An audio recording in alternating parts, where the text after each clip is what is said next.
Hello, friends. Today I'm not going to give you as much of a rant, more of a journal entry. You know those days where it just feels like every day is a new emotional roller coaster? Things have just been going for complete loops down here at Yale House. I mean, going through the adoption process, you're going to have a lot of emotional twists and turns, especially in therapy. The purpose of therapy basically is to break your emotions completely down to build up a new and better person. We were supposed to have family therapy through a virtual call on Wednesday, and the therapist's appointment time with her last appointment ran late, so she couldn't get to us. And I'm definitely glad that our therapy session for Wednesday was scheduled virtually then. So I'm definitely glad that we did not drive all the way up. And it sucks so bad that we can't see them multiple times a week because we are relegated to part-time parents at best. And that is so frustrating that we have a person who is part of our family that we have such limited interaction with now. They're in the place that they are because that is the most specialized place for handling their specific kinds of trauma. Without going into too much or any detail, if you are in a position to be able to be adopted, you have gone through some kind of trauma and they are working through that. And the most specialized place for them to work through that specific kind of trauma is 3 hours away from us. So we actually start the family therapy session on Thursday, and I have gone through therapy for my specific kind of abuse, so I do definitely empathize. And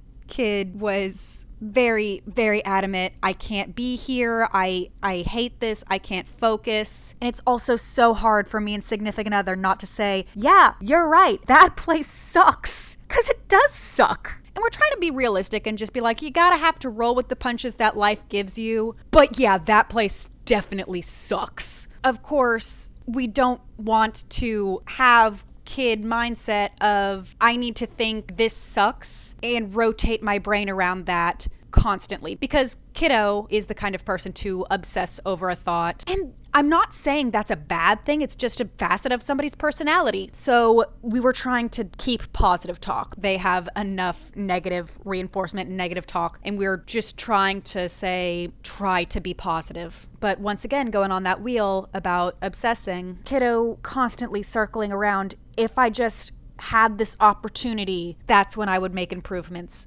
That would give me a goal. I need this reward to be able to work towards that reward. I need to be guaranteed this reward first. Baby, you're already guaranteed that reward. And you know how to earn this reward. That's the thing, baby. And it's just so much of circling around this and circling around this one thing. And the way that they were describing it, after just contemplation, I think that they were saying, I want timeline milestones. What are my goals? What is my timeline? And the therapist has a general idea of goals. Like by the first quarter, this general thing should happen. And we haven't discussed this with the therapist yet, but it makes me think and significant other think that wanting timeline goals. I will do this by this time. And it makes sense when you state it like that. They don't like the nebulous, oh, well, if you get your goals, that's when you'll get your reward. Does not like that, does not respond to it. They want concrete, this is what'll happen. But I don't think kiddo's cognitively aware enough to say that.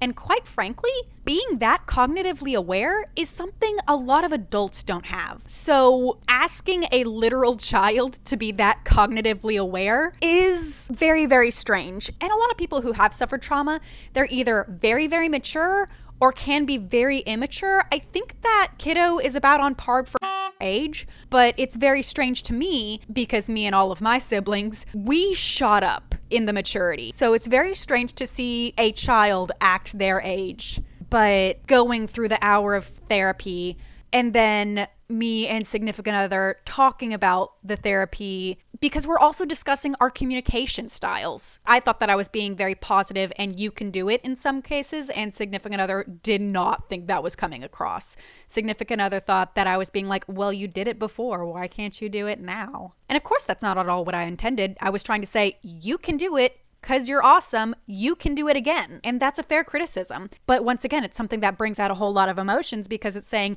hey, this thing that you were thinking that you were doing really well with, you sucked at. So we go through the family therapy. We do at least an hour afterwards, me and significant other talking about the family therapy. And we sit around waiting for a phone call because Thursdays are when we get our phone call. And we're thinking, okay, kiddo's definitely dealing with their own emotions. So if it comes around to 6 o'clock and we don't get a call yet, that's fine. We'll wait a little bit longer. And we waited until about 7 o'clock. So we were thinking, of course, kid is not going to call.